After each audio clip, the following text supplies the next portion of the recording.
Oftentimes when we mentor a young person, we don't see the impact of our mentoring straight away. We could be mentoring someone who absolutely doesn't even engage with us as mentors. I mean, it does happen, we're not perfect, even though we think we might be. There are many young people who won't engage in learning and they won't engage in support right now. But when they're 16, 17, 18 or 19 years old, they will think back to the time when Mr. Smith or Mrs. Ahim actually did everything within their power and actually went above and beyond to help them. And that's when the change will start. So there are some young people who will start to progress and make change. They will turn their life around well after school. And there are those young people who we can engage with at school. So there are many young people who we know want to do well, but they just don't know how to make the right choices. And it's with those young people who we try to secure their further education opportunities. We try to widen their experiences via school. So that's getting them involved with activities in school, getting them involved with youth organisations that has tapped into school, for example, to offer more STEM lessons during lunchtime or after school.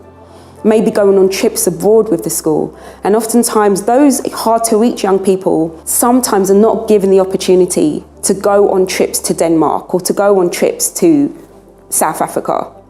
But actually these are the young people who would highly benefit from those trips. So there are young people who, by giving them wider experiences, can also make change, either at school or just as they're going from school into further education or into an apprenticeship. With the work that we do, we look at how can we protect a young person's future.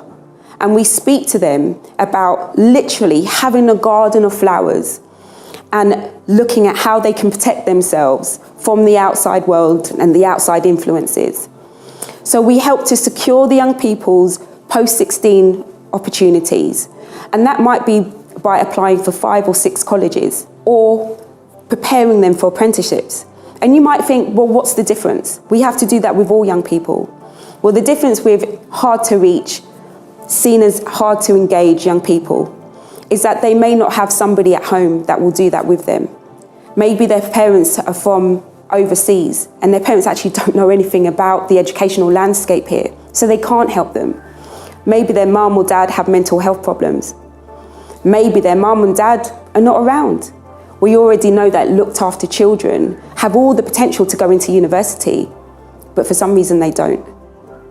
So what we do as mentors is look at how we can secure the young person's future, how we can get them to think about their network, the network that they have now, and the network that they can create. And I'm talking about the people that are surrounding them now and the people that will be surrounding them when they leave school. These are just some of the things that we do to help a young person to turn their life around, to move on, to engage in learning, and to take their life seriously.